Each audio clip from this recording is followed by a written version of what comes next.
ग्रंथराज श्रीमद् भगवद गीता थारूप अध्याय 12 भक्ति योग श्लोक संख्या 5। भगवान कह रहे हैं क्लेशो अधिक तरस तेषाम। क्लेश ज्यादा है उनको। किनको क्लेश ज्यादा मिलता है? अव्यक्त आसक्त चेतसाम, जिनका चित्त निराकार में आसक्त है।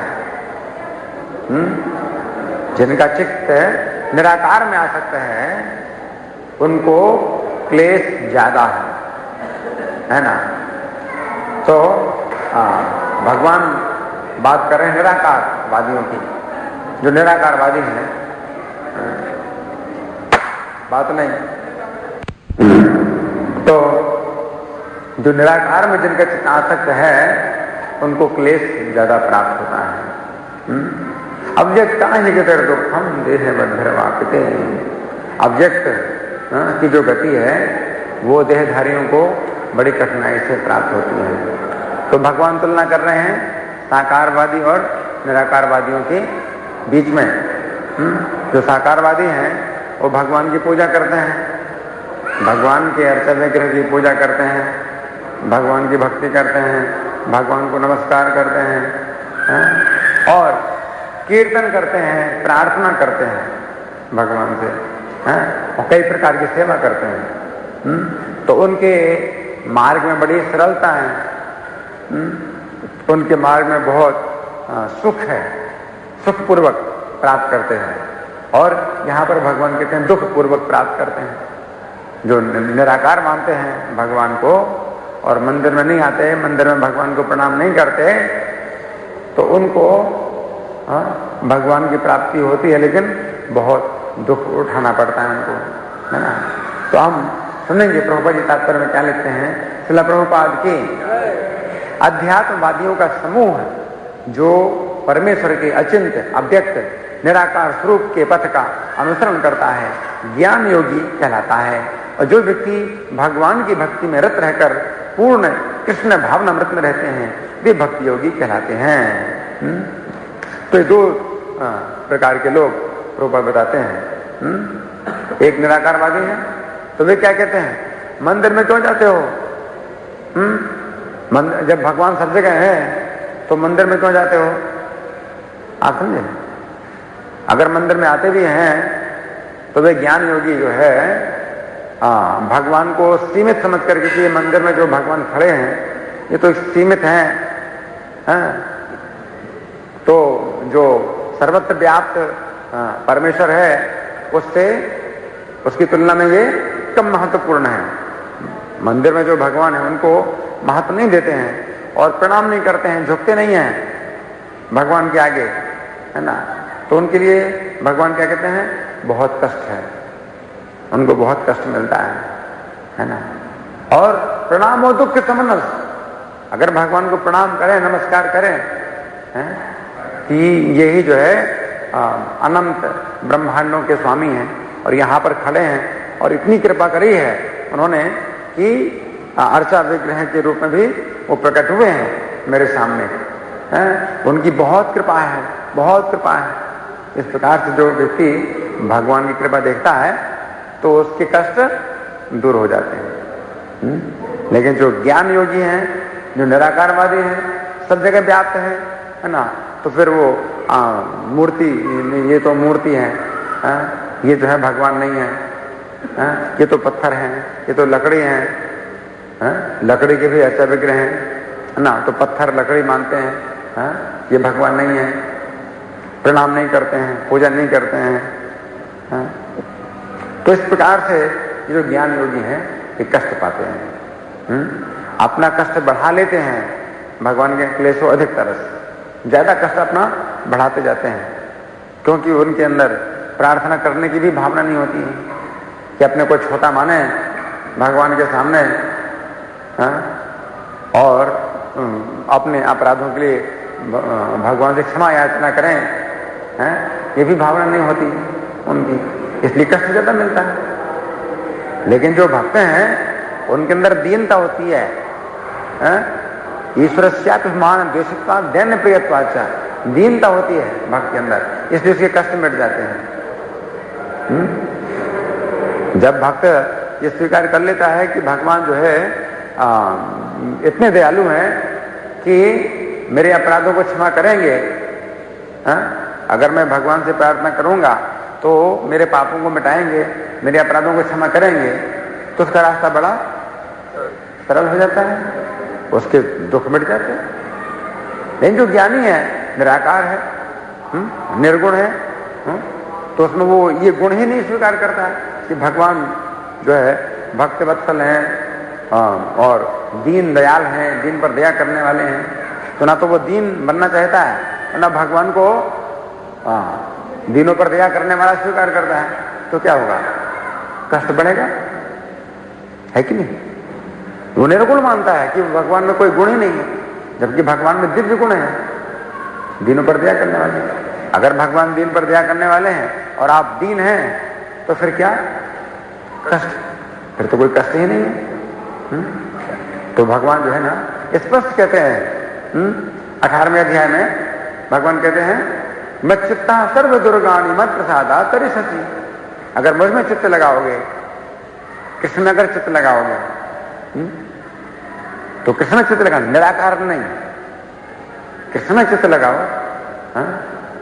कृष्ण की जो मुस्कुराहट है ना, कृष्ण की जो मुस्कुराहट है तो उसको बताया गया कि आपके दुख के जो अश्रु हैं उनका समुद्र सुखा देगी। जो दुख के आंसू आपने बहाए हैं उनका एक समुद्र बन चुका है। कृष्ण मुस्कुराते हैं तो वो समुद्र सूख जाता है ना।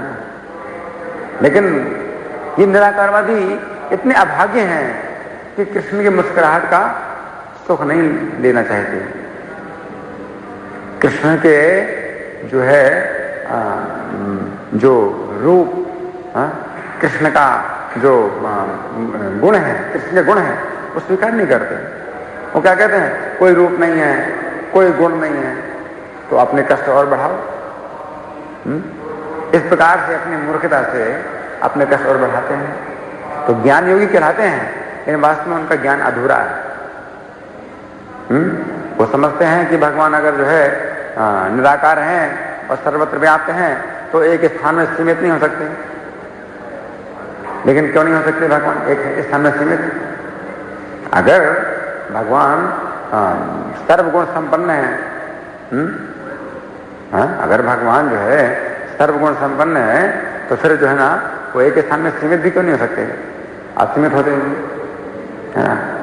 तो इस तरह से प्रभुपाद लिखते हैं आगे, यहां पर ज्ञान योग तथा भक्ति योग में निश्चित अंतर बताया गया है। ज्ञान योग का पथ यद्यपि मनुष्य को उसी लक्ष्य तक पहुंचाता है किंतु है अत्यंत कष्टकारक, जबकि भक्ति योग भगवान की प्रत्यक्ष सेवा होने के कारण सुगम है और देहधारी के लिए स्वाभाविक भी है। हाँ, देहधारी के लिए स्वाभाविक है। क्यों? क्योंकि देहधारी जीव अपने देह की सेवा करता है, स्वाभाविक है, अपने देह की सेवा करता है, जैसे खाना है, सोना है, अपनी सुरक्षा है ना, हर कोई अपने लिए सोचता है। तो अगर इसी प्रकार से भगवान के लिए सोचता है तो उसके लिए बहुत आसान होता है। तो भगवान को भी वो खिलाता है, पिलाता है, सुलाता है, भगवान की सुरक्षा करता है। आपको ठंड लगती है तो भगवान को भी ठंड लगती है, तो भगवान के अर्चा विग्रह को भी गर्म कपड़े पहनाता है भक्त, है कि नहीं? आप जो है स्वच्छ रहना चाहते हैं और सजना चाहते हैं तो भगवान को भी वो स्वच्छ करता है, भगवान को सजाता है, भगवान का श्रृंगार करता है ना। तो क्योंकि आपकी देह की आवश्यकताएं हैं तो उसी प्रकार से आप भगवानों भी वो आवश्यकताएं मान करके और आप भगवान की सेवा करते हो तो कितना आसान होता है कि नहीं? आप भूखे हैं तो आपको चिंता होती है कि भगवान भूखे हैं, है ना, तो समय पर भोग लगाना है, भगवान को ठीक समय पर जगाना है, ठीक समय पर सुनाना है, ठीक समय पर भोग लगाना है ना। तो एक चिंता उसको पैदा हो जाती है भगवान के लिए, है कि नहीं? गर्मी लग रही है तो भगवान को पंखा होना चाहिए, कूलर होना चाहिए, तो मंदिर में कूलर लगाते हैं। जाड़े हैं तो आपको जाड़ा लगता है ना, तो भगवान को भी जाड़ा लग रहा है तो हीटर लगाते हैं मंदिर में, है कि नहीं। तो देहधारी के लिए जो है भगवान की जो पूजा है, सेवा है, ये बड़ी स्वाभाविक है। आपको प्यास लगती है तो भगवान को प्यास लगती है, तो भगवान को भी पानी रखते हैं, है कि नहीं। और भगवान भी भक्त की इस प्रकार की सेवाओं को स्वीकार करते हैं। इसलिए कभी कभी भगवान शिकायत करते हैं कि मुझे ज्यादा गर्म भोजन दिया है तुमने, कभी शिकायत करते हैं मुझे ठंडा भोजन दे दिया है तुमने, भगवान शिकायत करते हैं। कभी कभी भगवान मांगते हैं कि मुझको ये चीज खिलाओ, मुझको वो चीज खिलाओ, है कि नहीं। सनातन गोस्वामी से भगवान कहते हैं तुम्हारे जो सूखे सूखे टिक्कड़ हैं ये मेरे गले के नीचे नहीं उतरते, थोड़ा नमक तो दे दिया करो। तो इस तरह से भगवान जो है देहधारी की तरह, है ना। तो जैसे आपको जो है कुछ पसंद है, कुछ पसंद नहीं है, उसी प्रकार भगवान को भी कुछ पसंद है, कुछ पसंद नहीं है ना। तो भगवान फिर और आपकी सहायता करते हैं ये जानने में कि भगवान क्या चाहते हैं। और फिर जो भक्त है अपनी इच्छा को भगवान की इच्छा में मिला देता है ना। तो देहधारी के लिए जो है बहुत स्वाभाविक है भगवान की सेवा करना, भगवान को अपने आश्रित मान करके। भगवान भी आश्रित हो जाते हैं भक्त के। माधवेंद्रपुरी से भगवान कहते हैं, माधवेंद्रपुरी कई 100 सालों से तुम्हारा इंतजार कर रहा हूं, जमीन के नीचे दबा हूं, बहुत गर्मी लग रही है, मुझको निकालो। अब देखो भगवान खुद निकल नहीं सकते, जमीन के अंदर दबे हैं। और माधवेंद्रपुरी से कहते हैं कि मैं जमीन के अंदर दबा हूं, तुम्हारा इंतजार कर रहा हूं कई 100 सालों से, और मुझे बड़ी गर्मी लग रही है, मुझे निकालो। भगवान कितने आश्रित हैं। और कहते तुम्हारा इंतजार कर रहा था मैं। कुछ मुसलमानों का जब आक्रमण था तो जो पुजारी जो मेरी पूजा करता था उसने मुसलमानों के आक्रमण के भय से कि मुझे खंडित कर देंगे, मुझे जमीन के नीचे दबा दिया। तो कई 100 साल हो गए हैं तब जब से मैं दबा हूं जमीन के अंदर से, और मैं गर्मी लग रही मुझे बहुत, निकालो मुझे। और माधवेंद्रपुरी को जो है ना भगवान सपने में ले जाते हैं उस स्थान में, इस स्थान में हूं मैं। वो स्थान इतना बीहड़ था, इतने कांटे कांटे थे, कई 100 सालों से वो तो बिल्कुल वो हो गया था, कोई जा नहीं सकता। लेकिन जब माधवेंद्रपुरी जागे तो फिर उनको बड़ा आश्चर्य हुआ कि भगवान ने सपना दिया। और जो स्थान बताया था उस स्थान में तो जा नहीं सकते, तो वो तो सपने में ले गए थे भगवान, सपने के शरीर में ले गए थे कि इस स्थान में मैं हूं, दबा हुआ। अब इस शरीर से जा भी नहीं सकते उस स्थान में। तो पास के जो गांव वाले थे उनको बुलाया माधवेंद्रपुरी ने और कहा कि देखो गोपाल जी दबे हैं यहां पर, ये रास्ता कांटे कांटे हैं, सब साफ करो। तो कुल्हाड़ी लेकर के वहां के जो है जो आदिवासी लोग थे, अशिक्षित थे, उन्होंने रास्ता साफ किया, रास्ता बनाया, कांटे झाड़ झंखाड़ सब काट कूट करके अलग किया, रास्ता बनाया। और माधवेंद्रपुरी के कहने के अनुसार उस बिंदु पर खुदाई की जहां सपने में भगवान ने बताया। और जैसे खुदाई की तो कुछ जो ना फुट नीचे जो है एक मनुष्य के आकार का जो है ना भगवान का अर्थ विग्रह मिला। माधवेंद्रपुरी ने फिर उनको निकलवाया। देखो तो देहधारी को जैसा गर्मी और ठंड का अनुभव होता है ऐसे भगवान को होता है, और भगवान अपने अंदर वो महसूस करते हैं। जबकि भगवान के लिए कुछ भी ठंड और गर्मी नहीं है, तो भी भक्त की सेवा स्वीकार करने के लिए वो अपने अंदर स्वीकार करते हैं कि हाँ मुझे गर्मी लग रही है, मुझे ठंडी लग रही है। फिर 108 जो है ना कलश ठंडे जल से भगवान का स्नान कराया है माधवेंद्रपुरी ने कि कई 100 सालों की गर्मी है तो दूर हो जाए। लेकिन इतने के बाद भी फिर उन्होंने कहा कि अभी मेरी गर्मी दूर नहीं हुई। कई 100 सालों की गर्मी है मेरे शरीर में, तो तुम्हारे 108 कलश ठंडे पानी का क्या करेंगे? मेरे लिए मलाई चंदन लाओ पूरे शरीर में लगाने के लिए, मलाई चंदन का लेप करो, है ना। 40 किलो चंदन घिस घिस करके मेरे शरीर में लगाओ 40 किलो चंदन, 40 किलो चंदन घिसते रहो और लगाते रहो मेरे शरीर में, है? तो फिर माधवीपुरी भगवान की इस आज्ञा को जान करके पैदल जाते हैं जगन्नाथपुरी और मलाई चंदन लेके आते हैं, है ना। तो इस तरह से भगवान जो है भक्तों के साथ में संबंध बनाते हैं, प्रेम का संबंध बनाते हैं, है ना। तो ये प्रभुपाद लिखते हैं कि देहधारी के लिए स्वाभाविक भी है, क्या भगवान की सेवा करना स्वाभाविक है। जीव अनादिकाल से देहधारी है, सैद्धांतिक रूप से उसके लिए यह समझ पाना अत्यंत कठिन है कि वह शरीर नहीं है। अतएव भक्ति योगी कृष्ण के विग्रह को पूज्य मानता है, क्योंकि उसके मन में कोई न कोई शारीरिक बोध रहता है जिसे इस रूप में प्रयुक्त किया जा सकता है ना। तो जैसे अपना घर है, अपना परिवार है, उसी प्रकार से भगवान को भी जो है ना उसमें भक्त शामिल कर लेता है, अपने घर और परिवार में शामिल कर लेता है। तो भगवान को जो है अपना पुत्र मान करके भी भक्त जो है भगवान से संबंध जोड़ता है। कोई भगवान को अपना जो है भाई मान लेकर के भगवान से संबंध जोड़ता है। भगवान को कुछ भी मान लो, भगवान सब कुछ बनने के लिए तैयार है ना। तो ये जो है भगवान की इतनी कृपा है, भगवान निराश नहीं करते। जो भी चाहो भगवान को मान लो, अपना पिता, अपना भाई, अपना मित्र, जो कुछ चाहो मानो, और भगवान तैयार है हर चीज में। तो यहां प्रभुपाद लिखते हैं निस्संदेह मंदिर में परमेश्वर के स्वरूप की पूजा मूर्ति पूजा नहीं है। मूर्ति पूजा नहीं है मतलब अंग्रेजी में प्रभुपाद ने कहा आइडल वर्शिप नहीं है। आइडल वर्शिप का मतलब जानते क्या होता है? वो आइडल होता है जैसे कि उसको बुत बोलते हैं, बुत बोलते हैं, बुत बोलते हैं। तो वो जो है ना जैसे पार्क में किसका है वो काले पत्थर का लाला लाजपत राय का है ना, महात्मा गांधी का भी है। तो कहीं पर खुले स्थान मतलब इस तरह से बना दिया है, अम्बेडकर का भी, हाँ।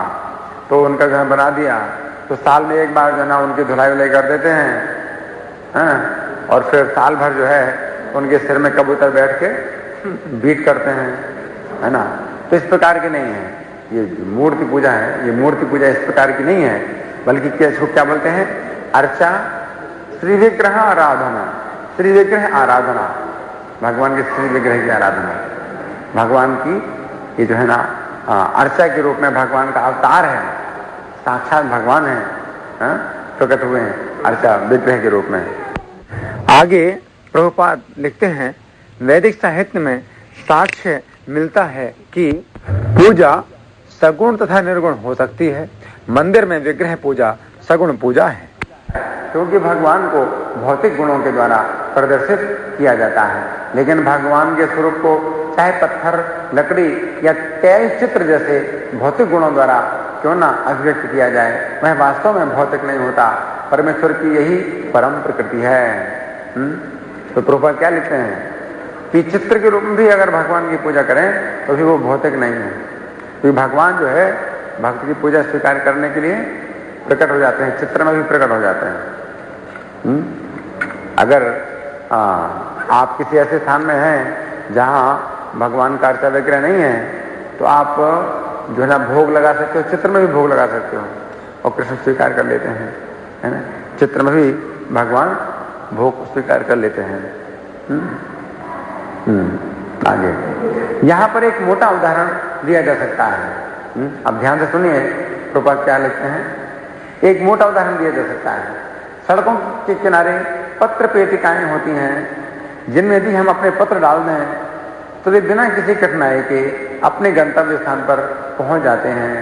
लेकिन यदि कोई ऐसी पुरानी पेटिका या उसकी अनुकृति कहीं दिखे जो डाकघर द्वारा स्वीकृत ना हो, तो उससे वही कार्य नहीं हो सकेगा। इसी प्रकार ईश्वर ने विग्रह रूप में, जिसे अर्चा विग्रह कहते हैं, अपना प्रामाणिक वैध स्वरूप बना रखा है। यह अर्चा विग्रह परमेश्वर का अवतार होता है। ईश्वर इसी स्वरूप के माध्यम से सेवा स्वीकार करते हैं। भगवान सर्वशक्तिमान है, अतएव वे अर्चा विग्रह रूपी अपने अवतार से भक्त की सेवाएं स्वीकार कर सकते हैं, जिससे बद्ध जीवन वाले मनुष्य को सुविधा हो। तो यहाँ प्रभुपाद जी को उदाहरण दे रहे हैं किस चीज का? पत्र पेटिका, लेटर बॉक्स। तो लेटर बॉक्स जो है, जो पोस्ट ऑफिस के द्वारा स्वीकृत है ना, उसमें आप चिट्ठी डालते हैं और आपकी चिट्ठी पहुंच जाती है, हजारों मील दूर भी पहुंच जाती है आपकी चिट्ठी, है ना। तो उसी प्रकार से जो भगवान के मंदिर हैं, तो भी उसी प्रकार से हैं, मतलब लेटर बॉक्स जैसे हैं। तो भगवान अपने धाम में है, भगवान अपने धाम में है, और लेटर बॉक्स में आपने चिट्ठी डाली, तो आप जो भी पूजा करते हैं, प्रणाम करते हैं, वो वहां तक पहुंच जाता है ना। तो इस तरह से, लेकिन ये जो लेटर बॉक्स है, ये मतलब ऐसे जड़ वस्तु नहीं है, जैसे कि वो जो लेटर बॉक्स होता है वो तो जड़ है, लेकिन यहां भगवान का साक्षात अवतार हुआ है। एक दृष्टि से समझाने के लिए प्रभुपाद ने ये तुलना की है लेटर बॉक्स से, लेकिन फिर भी पूरी तरह से लेटर बॉक्स आप नहीं कह सकते हैं, क्योंकि लेटर बॉक्स अलग है और वो व्यक्ति अलग है जिसको आप चिट्ठी भेज रहे हैं, है ना। लेकिन यहाँ पर जो लेटर बॉक्स है, ये स्वयं भगवान जो है अपने को प्रकट करते हैं अर्चा विग्रह के रूप में, है ना। तो आगे प्रभुपाद लिखते हैं, इस प्रकार भक्त को भगवान के पास सीधे और तुरंत ही पहुंचने में कोई कठिनाई नहीं होती, लेकिन जो लोग आध्यात्मिक साक्षात्कार के लिए निराकार विधि का अनुसरण करते हैं, उनके लिए यह मार्ग कठिन है। उन्हें उपनिषदों जैसे वैदिक साहित्य के माध्यम से अव्यक्त स्वरूप को समझना होता है, उन्हें भाषा सीखनी होती है, इंद्रियातीत अनुभूतियों को समझना होता है और इन समस्त विधियों का ध्यान रखना होता है। ये सब एक सामान्य व्यक्ति के लिए सुगम नहीं होता। कृष्ण भावनामृत में भक्तिरत मनुष्य मात्र गुरु के पथ प्रदर्शन द्वारा, मात्र अर्चा विग्रह के नियमित नमस्कार द्वारा, मात्र भगवान की महिमा के श्रवण द्वारा तथा मात्र भगवान पर चढ़ाए गए उच्चिष्ट भोजन को खाने से भगवान को सरलता से समझ लेता है। इसमें तनिक भी संदेह नहीं कि निर्विशेषवादी व्यर्थ ही कष्टकारक पथ को ग्रहण करते हैं, जिसमें अंततः परम सत्य का साक्षात्कार संदिग्ध बना रहता है। कितना अच्छा प्रभु बताते हैं। तो आप खुद ही अपने लिए कष्ट पैदा करते हो। क्यों? क्योंकि जो भक्त है वो क्या करता है? भगवान को नमस्कार करता है, लेकिन जो निराकारवादी है वो भगवान को कभी नमस्कार नहीं करता, वो भगवान को नमस्कार नहीं करता। तो फिर समस्या बन जाती है कि नहीं? जैसे कि हमने कहा प्रणामो दुख समनस, भागवत का एक श्लोक है, तो उनको प्रणाम करने से आपके दुख दूर हो जाते हैं, भगवान को प्रणाम करना। लेकिन वे भगवान को प्रणाम नहीं करते निराकारवादी। क्यों प्रणाम नहीं करते? क्योंकि कोई रूप ही नहीं है। आप समझे ना, भगवान का जब रूप नहीं मानते हैं तो फिर भगवान को प्रणाम नहीं करते हैं, है ना।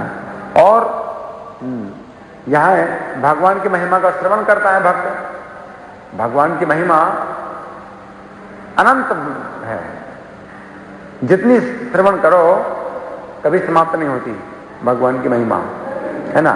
लेकिन वो भगवान की महिमा नहीं श्रवण कर सकता। क्यों? हाँ, क्योंकि कोई रूप ही नहीं, कोई गुण ही नहीं, तो इसलिए उसका कष्ट बढ़ जाता है। और जो भक्त है वो भगवान को भोग लगा करके भगवान का जो उच्छिष्ट है, प्रसाद है, वो खाता है ना। जो निराकारवादी है वो भगवान को भोग भी नहीं लगा सकता। क्यों? क्योंकि उनका रूप ही नहीं है, उनका मुंह ही नहीं है, तो खाएंगे कैसे? हाँ? भगवान का वो क्या कहता है कि ना हाथ है, ना पैर है, ना मुंह है भगवान के। ना भगवान खाते हैं, ना देखते हैं, ना सुनते हैं, है ना। तो इस तरह से वो फिर भगवान को भोग नहीं लगाता, जबकि भक्त जो है भगवान का भोग लगा करके बढ़िया स्वादिष्ट स्वादिष्ट भोजन खाता है, आनंद लेता है ना। प्रभुपाद जी हैं, प्रभुपाद जी कहते कि भी लोग इतना तकलीफ उठाते हैं, है ना, मुक्ति पाने के लिए, लेकिन मैं तो एक गुलाब जामुन खाऊंगा और भगवान के धाम में जाऊंगा। प्रभुपाद जी कहते हैं, है ना। तो जो भक्त हैं तो वो भगवान को अच्छा भोजन बना करके भोग लगाते हैं और फिर उनको खाने को मिलता है, क्योंकि जैसा अच्छा अच्छा भोजन मालिक खाता है तो नौकर को फिर बाद में मिलता ही है कि नहीं। इसलिए भक्तों को जो ना अच्छे अच्छे स्वादिष्ट भोजन मिलते हैं, जबकि निराकारवादियों को खाली रूखी सूखी रूखा सूखा भोजन मिलता है, तपस्या करनी पड़ती है ना। तो इसलिए कष्ट मिलता है, इसलिए भगवान कहते हैं कि उनको कष्ट मिलता है। और हाँ, तो ये सब जो ना जो कार्य हैं ये भक्ति में बहुत आसान हो जाते हैं। तो प्रभुपाद लिखते हैं किंतु सगुणवादी बिना किसी संकट कष्ट या कठिनाई के भगवान के पास सीधे पहुंच जाते हैं। ऐसा ही संदर्भ श्रीमद् भागवत में पाया जाता है। वहां ये कहा गया है यदि अंततः भगवान के शरण में जाना ही है, इस शरण जाने की क्रिया को भक्ति कहते हैं। तो यदि कोई ब्रह्म क्या है और क्या नहीं है इसी को समझने का कष्ट आजीवन उठाता रहता है तो इसका परिणाम अत्यंत कष्टकारक होता है। अतएव यहां पर यह उपदेश दिया गया है कि आत्म साक्षात्कार के इस कष्टप्रद मार्ग को ग्रहण नहीं करना चाहिए, क्योंकि अंतिम फल अनिश्चित रहता है। हाँ, श्रीमद् भागवत का एक श्लोक है जिसमें बहुत अच्छा बताया गया है, तेसाम केसर एव शिष्यते नान्य तथा स्थूल तुषावघाती नाम, है ना, केसर एव शिष्यते श्रेयः श्रुतिम भक्ति मुदस्यते विभो, श्रेयः श्रुतिम भक्ति मुदस्यते विभो, क्लिशन्ति ये केवल बोध लब्ध है, तेसामसो क्लेशल एव शिष्यते नान्य तथा स्थूल तुषावघाती नाम। तो जैसे यहां पर भगवान के क्लेश, तो भागवत में बड़ी अच्छी व्याख्या की है कि श्रेयः श्रुतिम भक्ति मुदस्यते विभो, आपकी जो है कल्याणकारी जो भक्ति है उसको छोड़ करके क्लिशन्ति ये केवल बोध लब्ध है, जो केवल ज्ञान की प्राप्ति के लिए क्लेश उठाते हैं, यानी भक्ति के बिना जो ज्ञान है, भक्ति के बिना जो है केवल ज्ञान, भक्ति के बिना केवल ज्ञान का मतलब क्या है? कि हम जो है भगवान है या हम भगवान बन जाएंगे, और तकलीफ उठाते हैं तो उनको क्या मिलता है? तकलीफ ही मिलती है। तेसामसो क्लेशले विषय से उनको केवल क्लेश ही प्राप्त होता है, शेष बचता है, बाकी सब चला जाता है। मिलता क्या है उनको? खाली क्लेश मिलता है। नान्य तथा स्थूल तुषावघाती नाम, और कुछ नहीं मिलता उनको, क्लेश के सिवा और कुछ नहीं मिलता। जैसे स्थूल तुषावघाती नाम मतलब थोथा धान कूटो आप तो क्या मिलेगा आपको? क्लेश ही मिलेगा कष्ट ही मिलेगा। उसमें दाना थोड़ी है, उसमें दाना तो है ही नहीं, और कूटते रहो, और कूटते रहने से पता नहीं चलता है कि वो जो है ना आप कूट रहे हैं, कुछ मिल रहा है कि नहीं मिल रहा है। कुछ नहीं मिलने वाला है, कूटते रहो, क्या मिलेगा? कष्ट, कष्ट मिलेगा। और करते रहो, उसमें धान है ही नहीं, थोथा क्या बोलते हैं? भूसी बोलते हैं, धान की भूसी। कूटते रहो, उसमें चावल है नहीं, बीज है ही नहीं, है कि नहीं। तो इस प्रकार से क्लेश जो यहां पर है भागवत में उसी को समझाया गया है। तो यहां आगे प्रभुपाद लिखते हैं, जीव शाश्वत रूप से व्यष्टि आत्मा है। समझ रहे क्या? जीव शाश्वत रूप से व्यष्टि आत्मा, ये शुद्ध ज्ञान है। जो केवल ज्ञान है, केवल बोध है, तो उसमें वो क्या सोचते हैं कि हम सब एक हैं, एक ही आत्मा है, हम सब अलग अलग आत्माएं नहीं हैं। तो ये केवल ज्ञान है, ये शुद्ध ज्ञान नहीं है। ये शुद्ध ज्ञान क्या है? प्रभुपाद लिखते हैं, जीव शाश्वत रूप से व्यष्टि आत्मा है, और यदि वह आध्यात्मिक पूर्ण में सदाकार होना चाहता है तो वह अपने मूल प्रकृति के शाश्वत सत तथा ज्ञेय चित पक्षों का साक्षात्कार तो कर सकता है, लेकिन आनंदमय अंश की प्राप्ति नहीं हो पाती। आनंद नहीं मिल सकता है। आगे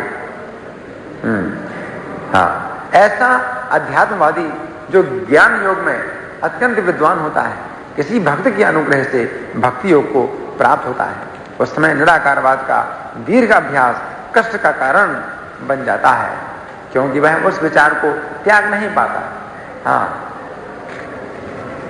ये जो है ना, जो बात जो है ना दिमाग में घुस जाती है ना, तो जल्दी से निकलती नहीं है ना।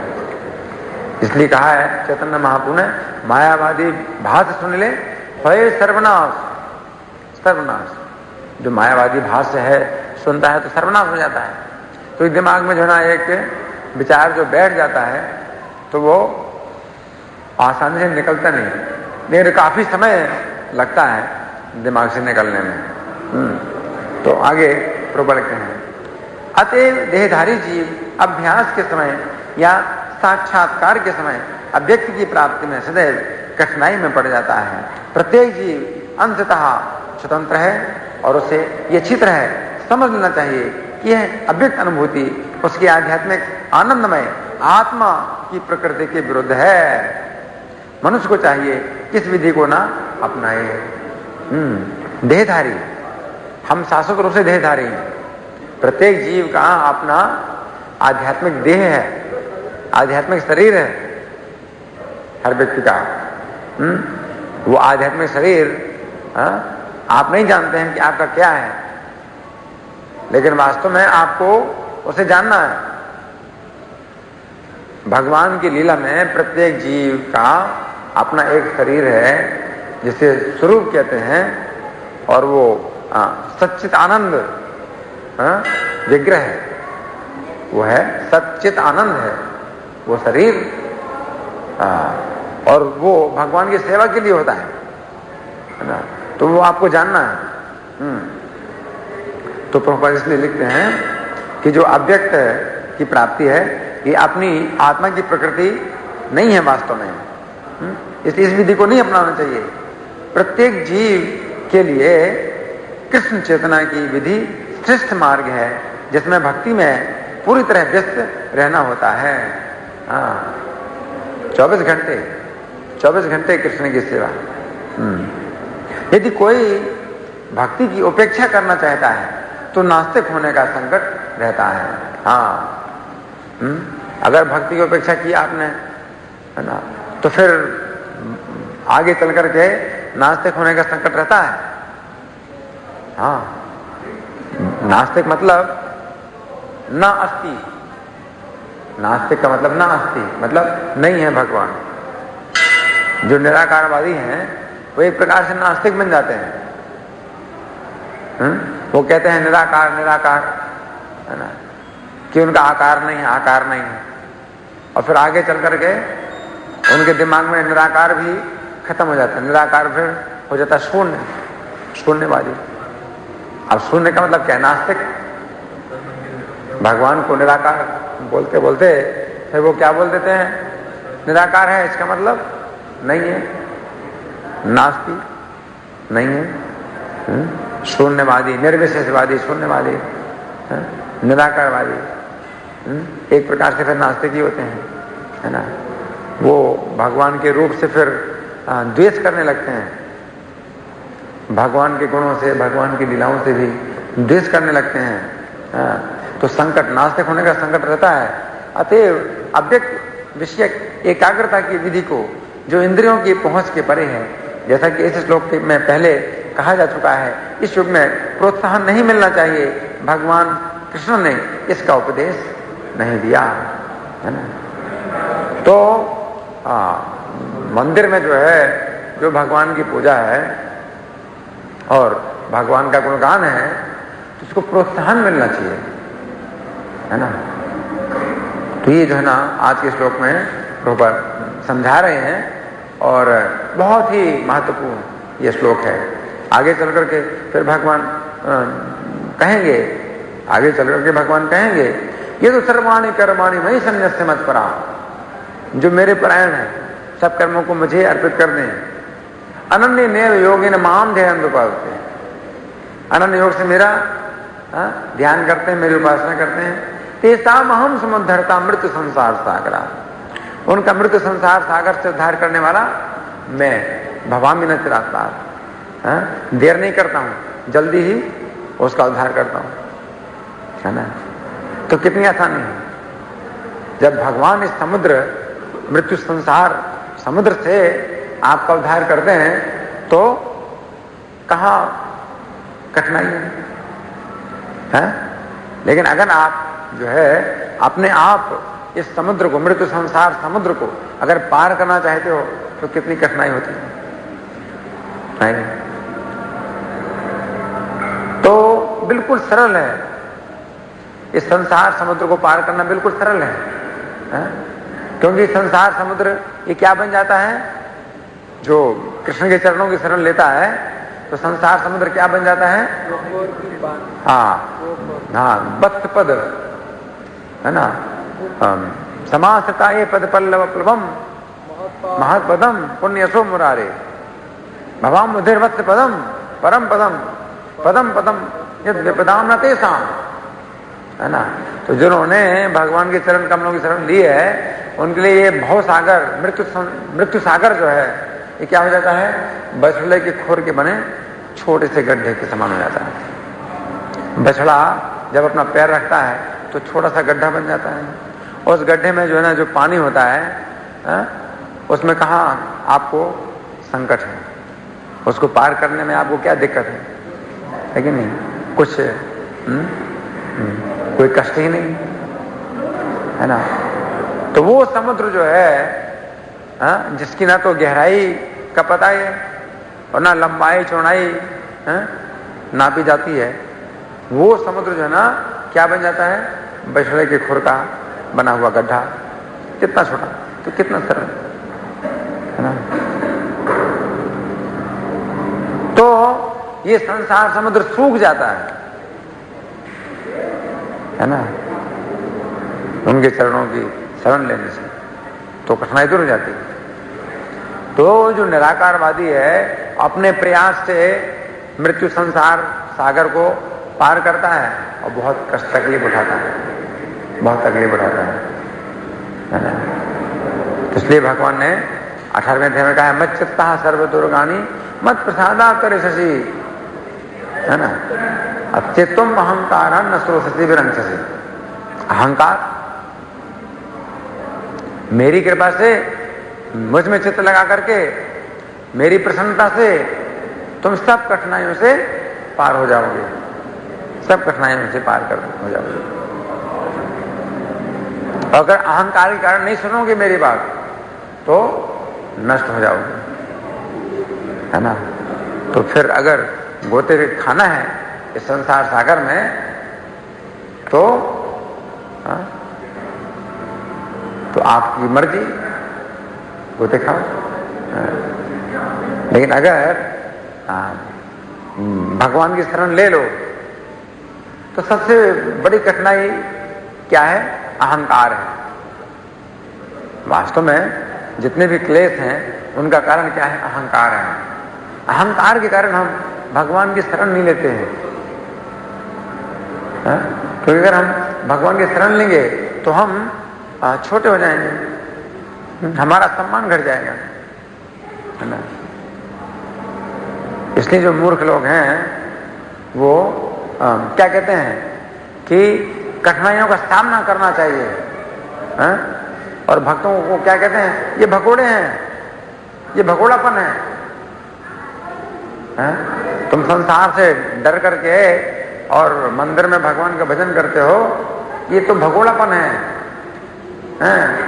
और हम साहसी हैं, हम वीर हैं, हम कठिनाइयों का सामना करेंगे। तो ये क्या है? मूर्खता है। आप कितने भी वीर हो, कितने भी साहसी हो, समुद्र को पार कर सकते हो? नहीं। समुद्र को पार करने के लिए आपको जहाज चाहिए, मजबूत जहाज चाहिए, है ना। तो ये मूर्खता है,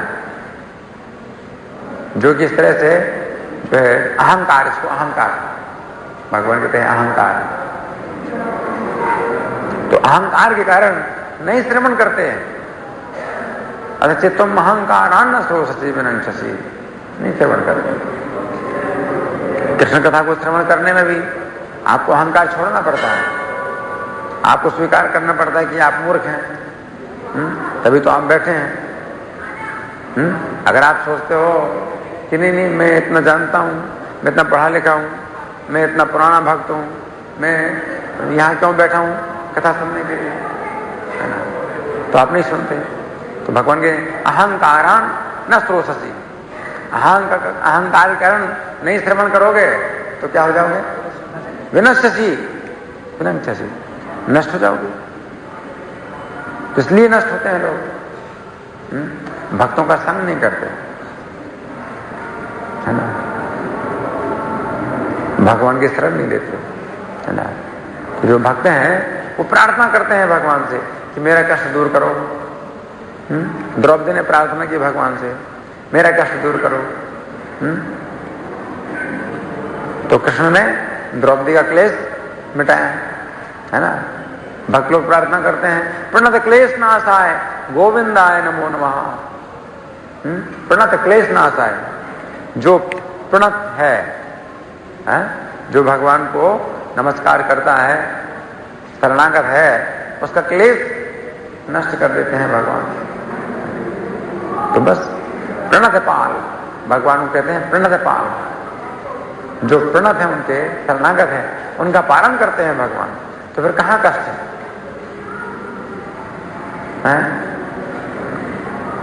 एक कुत्ता है, अपने मालिक के साथ रहता है ना, जो मालिक खाता है वो कुत्ते को भी मिलता है और कितना सुखी रहता है और अच्छा हट्टा कट्टा रहता है और मजे से अपना खाता है, सोता है, सुरक्षा प्राप्त करता है। और दूसरा कुत्ता है, सड़क में घूमता है ना, कूड़ा करकट में जो है भोजन ढूंढता रहता है ना, और दुबला पतला है, और फिर कोई उसको डंडा मार देता है, कोई पत्थर मार देता है, तकलीफ आता है कि नहीं? तो इस तरह से अगर हम भगवान की शरण लेते हैं और भगवान का अगर श्रवण कीर्तन करते हैं तो बहुत आसान हो जाता है। इसी नवे अध्याय में भगवान ने कहा है सुसुखम कर तुम अव्ययम, सुसुखम कर तुम, करने में बहुत सुख कारक है। यहां पर भगवान ने कहा दुख, अब देखते हैं कहते हैं दुखम, यहां दुख कहा है भगवान ने, और उसमें कहा है सुसुखम कर तुम, सुसुखम, बहुत सुख पूर्वक, करने में बहुत सुख पूर्वक है। और यहां पर 6वें श्लोक में, 7वें श्लोक में भगवान कहते हैं कि उनका उद्धार करने वाला मैं होता हूं, मैं उद्धार करता हूं मृत्यु संसार सागर से, है कि नहीं? ध्रुव महाराज को जो है भगवान ने विमान भेजा, अपने सेवकों को भेजा विमान के साथ कि ध्रुव महाराज को इस विमान में आदर पूर्वक लेके आऊं। तो ध्रुव महाराज बैठ गए, विमान में बैठ गए, है ना। तो ये भगवान की कृपा है, भक्त के लिए जो है ना भगवान अपना विमान भेज देते हैं। विमान में बैठ करके भक्त जो है उनके धाम में जाते हैं, है ना। गजेंद्र ने जब भगवान को पुकारा तो वो बहुत कष्ट में था, है? तो भगवान ने गजेंद्र का कष्ट देखा तो जल्दी से गरुड़ पर बैठ करके आए और गरुड़ से उतर करके भगवान जो है जमीन में आए और फिर हाथी और मगरमच्छ दोनों को पकड़ करके बाहर निकाला। सबसे पहला तो कष्ट यही था कि हाथी डूब रहा था पानी में, तो पहले तो दोनों को पकड़ के बाहर निकाला। उसके बाद फिर देखा कि मगरमच्छ नहीं छोड़ रहा है, तो उन्होंने फिर न्याय किया, जैसे न्यायाधीश न्याय करता है ना, तो किसी को फांसी की सजा देता है, तो मगरमच्छ का फिर गला काटा कि ये आतंकवादी है, ये टेररिस्ट है, ये अभी भी नहीं छोड़ रहा है, पानी के बाहर भी निकाल दिया तो भी नहीं छोड़ रहा है ये। आतंकवादी है तो फांसी की सजा दी अपने चक्र से उसका गला काटा। और इस तरह से वो भी जो हुहू नाम का गंधर्व था तो वो देवल मुनि के साथ से मुक्त हो गया, वो गंधर्व लोक में चला गया। और हाथी को क्या दे दिया? अपना स्वरूप दे दिया, तो बड़ी आसानी से उसने शरीर छोड़ दिया। कोई कष्ट नहीं हुआ, कोई क्लेश नहीं हुआ। और उसको भगवान का सारूप्य प्राप्त हुआ, भगवान जैसा 4 भुजाओं का उसको रूप प्राप्त हो गया। और भगवान फिर क्या करते हैं, जैसे पिता अपने पुत्र को अपने 2 व्हीलर में पीछे बैठा लेता है और चला जाता है, ऐसे गरुड़ में बैठा करके अपने पीछे उसको ले गए वैकुंठ में भगवान।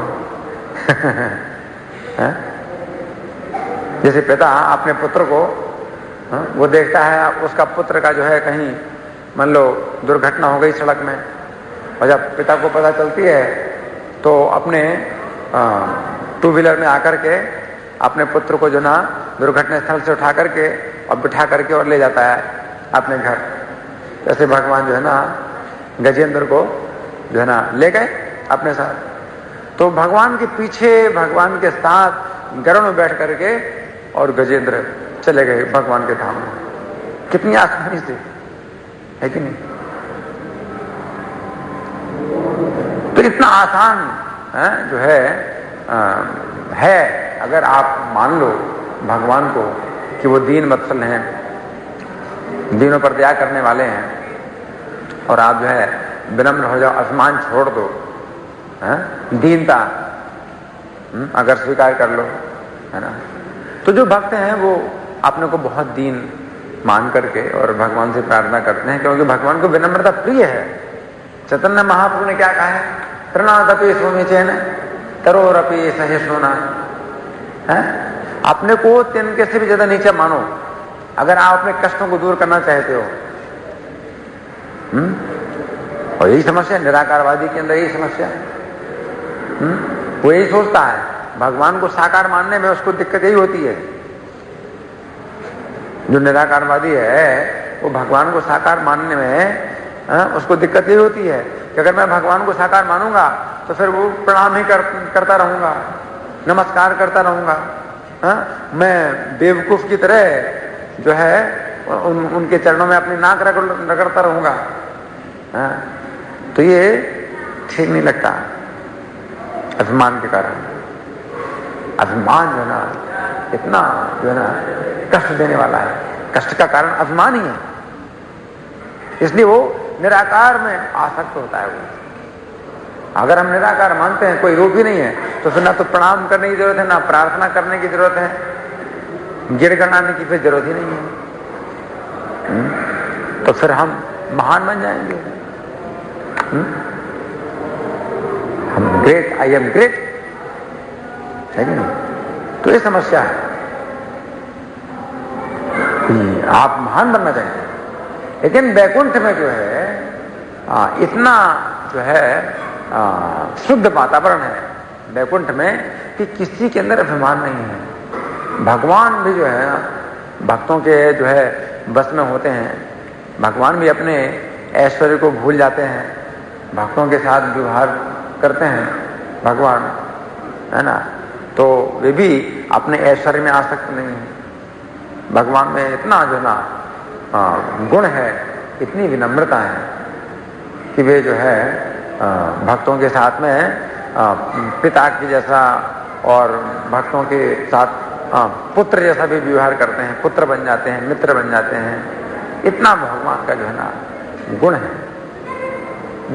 आप अभिमान छोड़ दो तो देखोगे भगवान में और अभिमान शून्य है। जब आप अभिमान करते हो तो भगवान में भी अभिमान 1000 गुना। आप अकड़े रहते हो, नहीं प्रणाम करेंगे भगवान को, तो भगवान कहते हैं तू अकड़ता है तो मैं भी अकड़ता हूं, है ना, है ना। तो इस तरह से और दूर हो जाते हैं भगवान, और तकलीफ मिलती है कि नहीं। और जितना झुकते हैं तो भगवान और ज्यादा झुकते हैं। और जो भक्त हैं भगवान को प्रणाम करते हैं तो भगवान फिर इतना मतलब उसका सम्मान करते हैं, उसको कितना सम्मान प्राप्त होता है। दुनिया भर में जहां जाता वहीं पर लोग प्रणाम करते हैं, सम्मान करते हैं उसका। भगवान जो है फिर उसकी हर प्रकार से उसका सम्मान बढ़ता है, जैसे प्रभुपाद जी है ना, तो प्रभुपाद जी केवल कृष्ण के जो है ना समर्पित थे, कृष्ण के प्रति जो है ना समर्पित थे। और प्रभुपाद की कितनी पूजा हुई, प्रभुपाद को कितना लोगों ने सम्मान दिया और कितने झुकते थे प्रभुपाद के आगे, जहां जाए वहीं पर सब झुकते हैं, सब झुकते हैं प्रभुपाद के सामने। क्योंकि प्रभुपाद ने किसी को ना तो खिलाया पिलाया, ना घूस दी, ना तो पैसे दिए किसी को कि मुझे प्रणाम करो, मेरे पैर छुओ, और ना तलवार दिखाई कि मुझे प्रणाम करो तो देखो मेरे हाथ में तलवार है, ना तो ये। तो भी लोग झुकते थे प्रभुपाद के सामने। क्यों? क्योंकि प्रभुपाद जी कृष्ण के सामने झुकते थे, इसलिए पूरी तरह से कृष्ण को समर्पित थे। तो सब उनको समर्पित होते हैं, सब लोग उनको समर्पित होते हैं। तो ये जो है ना रहस्य है, ये रहस्य है। अगर भगवान को मान लो कि हाँ भगवान में दया है, तो आप जो है ना बहुत लाभ उठा सकते हो। जो निराकारवादी है वो कहता है ना भगवान में दया है, ना भगवान का रूप है, ना भगवान में कोई गुण है, तो ठीक है, दया नहीं है तो फिर क्या है भगवान में? निर्दया, निर्दय। तो भगवान को अगर आप निर्दय मान लेते हो तो आपको ही नुकसान होगा। किसका नुकसान होगा? आपका ही। अगर भगवान को दयालु मानते हो तो भगवान बहुत दयालु है, तो आपको लाभ होगा। भगवान तो तैयार हैं सब कुछ करने के लिए।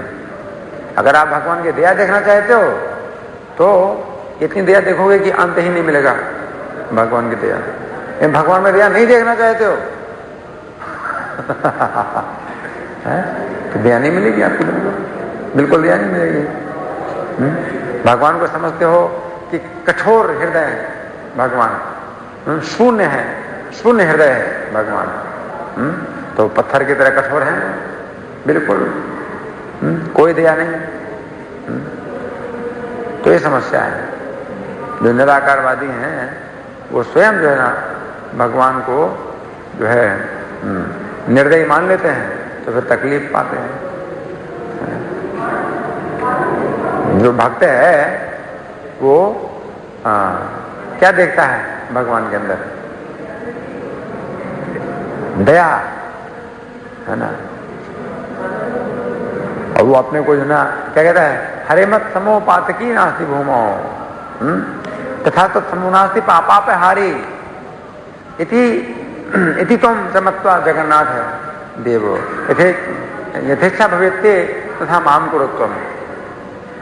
कि हे हरि, मेरे समान इस पृथ्वी में कोई पापी नहीं है और तुम्हारे समान पापों को दूर करने वाला कोई नहीं है। तो दोनों की जोड़ी अच्छी मिली। मेरे समान कोई पापी नहीं है और तुम्हारे समान पापों को दूर करने वाला कोई नहीं है। इति तुम चमत्वा जगन्नाथ देव। तो हे जगन्नाथ देव, ऐसा मान करके अब तुम्हारी जो इच्छा हो वैसा करो। अब ऐसा आप समझ लो। तो भक्त समझा देता है भगवान को कि आप ऐसा समझ लो। तो भगवान ऐसा समझ लेते हैं, है ना। जो निराकारवादी है वो क्या भगवान को समझाता है? भगवान समझ लो कि तुम्हारा कोई रूप नहीं है, तुम्हारे अंदर कोई दया नहीं है, तो भगवान समझ लेते हैं। तो आप तकलीफ उठाते हो, लेकिन इसलिए भगवान कहते हैं प्रेषोधिक तरह से शाम, अब उनको कष्ट मिलता है। तो भक्त ये मान लेता है। तो इसलिए भगवान को बार बार समझाता रहता है, बार बार समझाता रहता है कि आप दया सा करो, आप दया सा करो।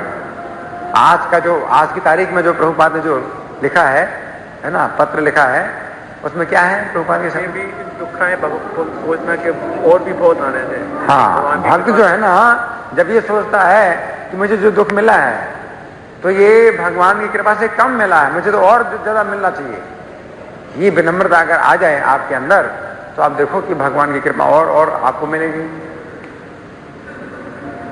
जो भक्त भगवान की कृपा देखने की आदत डाल देता है हमेशा, हर बात में भगवान की कृपा देखने की आदत बना लेता है कि भी भगवान की कृपा है ना, तो फिर उसको भगवान की कृपा और दिखाई देती है, और दिखाई देती है ना। लेकिन जो निर्विशेषवादी हैं, शून्यवादी हैं, वो मानते नहीं भगवान की कृपा, भगवान के अंदर कृपा हो ही नहीं सकती। तो ठीक है, नहीं हो सकती है तो फिर भोगो तकलीफ।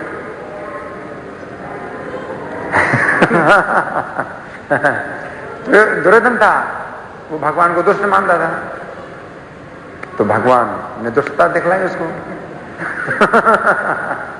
है ना, तो ये समस्या है। प्रभुपाद जी ने बोला था कि भगवान को पत्थर मारते हो तो तुम्हें पत्थर ही दिखाएंगे। हाँ, तो इस तरह से जो है ना भक्त हैं, भगवान के क्लेश को दूर करते हैं। हाँ, ये भी बात है, भक्तों में जो है एक गुण ये भी है कि भगवान का क्लेश दूर करते हैं। जैसे ब्रजवासी हैं, वो कृष्ण के कष्ट को दूर करना चाहते हैं हमेशा, तो उनका कष्ट हमेशा दूर होता है। और जो असुर हैं, कृष्ण को कष्ट पहुंचाना चाहते हैं, तो उनका कष्ट बढ़ता है। जो असुर हैं, वो कृष्ण को मार डालना चाहते हैं, तो वो मर जाते हैं, उनका विनाश होता है। जो ब्रजवासी हैं, वो कृष्ण की रक्षा करना चाहते हैं, तो उनकी रक्षा होती है। कृष्ण की कोई रक्षा नहीं करता, न कृष्ण का कोई विनाश करता है। लेकिन जो कृष्ण की रक्षा करना चाहते हैं, उनकी रक्षा होती है, और जो कृष्ण को विनाश करना चाहते हैं, उनका विनाश हो जाता है। हम लोग आरती उतारते हैं भगवान की, तो ये भी आरती का मतलब क्लेश है वास्तव में। आपने कभी सोचा कि आरती जो उतारी जाती है भगवान की, इसका क्या मतलब है? आपने बताया। आरती का मतलब है क्लेश। भगवान का जो क्लेश है वो आप उतारते हो किसमें? ज्योत में, अग्नि में आप भगवान का जो कष्ट है वो उतारते हो। इसके बाद फिर आरती लेते हो अपने सिर में, वो लेकर के अपने सिर में लगाते हो। क्यों? वो भगवान का जो क्लेश आ गया है उसमें, अग्नि में, वो आप हाथ में लेकर के और अपने सिर में ले रहे हो, भगवान का क्लेश ले रहे हो। अब भगवान का क्लेश लेते हो तो भगवान आपका क्लेश ले लेते हो। आप भगवान का क्लेश जो है अपने सिर में लेते हो, सिर माथे में। भावना यही है कि भगवान को जो भी कष्ट हो वो इसमें आ जाए। चरणों में उतारते हैं, फिर नाभि में उतारते हैं, फिर चेहरे में उतारते हैं, फिर पूरे शरीर में उतारते हैं। जितना भी कष्ट है भगवान को, तब आपने उसमें ले लिया। आरती उतारी। वैसे हम लोग करते हैं आरती, आरती की जाती है, लेकिन वैसे आरती की नहीं जाती है। आरती उतारी जाती है और फिर आरती ली जाती है। आप आरती लेते हो अपने आंखों में, सिर में, तो भगवान का जो कष्ट है वो अपने सिर में और आंखों में आपने ले लिया है। और इस तरह से जो भक्त हैं उनके कष्ट दूर हो जाते हैं। तो ये विनम्रता है। जो भक्त हैं वो तृणादपि सुनीचेन, तिनके से भी ज्यादा नीच हो करके ना भगवान का जो है गुणगान करते हैं, है ना। कृपया तव पाद पंकज सतह धूलि सदृशम विचिंता है, अपने चरण कमल के धूल के समान मुझे मान, है ना। तो ये है ना, अपने को छोटा मान करके कि मैं इसी लायक हूं, भगवान के सामने अपने को तिनके से भी ज्यादा नीच मान करके। जब भक्त जो है भक्ति करता है तो उसका जो है क्लेश दूर हो जाता है ना। धन्यवाद। ग्रंथराज श्रीमद् भगवद गीता की, जगत गुरु श्रीला प्रभुपाद की, श्री श्री राधा पार्थार्थी ललिता विशाखा गौरदाई सीताराम लक्ष्मण हनुमान की। हरे कृष्ण। धन्यवाद।